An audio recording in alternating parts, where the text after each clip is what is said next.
बिस्मिल्लाहिर्रहमानिर्रहीम। इस वीडियो में हम जानेंगे कलमा किसे कहते हैं, कलमा कितने प्रकार का होता है और इस्म किसे कहा जाता है।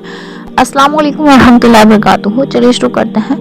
अरबी जुबान में हर बामानी लफ्ज़ को कलमा कहते हैं। इसकी 3 अक़साम होती हैं, यानी 3 किस्में होती हैं या 3 प्रकार से इसको यूज़ किया जाता है। पहला है इस्म, दूसरा है फ़ेल, तीसरा है हुर्फ। इस्म को नाउन कहा जाता है। इस्म का लफ्ज़ी मायना होता है नाम।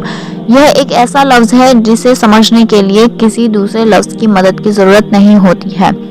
किसी भी शख्स, जगह या नाम को इस्म कहा जाता है। अगर आपने नाउन की डेफिनेशन पढ़ी होगी इंग्लिश में तो आपको ये पहचाना बिल्कुल आसान है। नाउन की डेफिनेशन है, noun is the name of person, place और अ थिंग। किसी स्थान, जगह और चीज़ के नाम को संज्ञा कहते हैं। वैसे ही सेम है, संज्ञा हिंदी में कहा जाता है, नाउन इंग्लिश में कहा जाता है और इस्म अरबिक में कहा जाता है। इस्म में किसी जगह, चीज़ या उसकी सिफत यानी उसकी अच्छाई या बुराई को भी शामिल किया जाता है। इस्म की मिसालें हैं जैसे कि मोहम्मदुन है, मोहम्मद एक नाम है सल्लल्लाहु अलैहि वसल्लम, तो यह हमारा इस्म हुआ।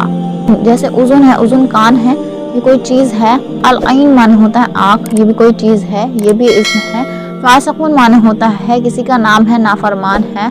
नासिर है, मददगार है, किसी का नाम है। शायरुन माने होता है किसी चीज़ का नाम है, शायर है।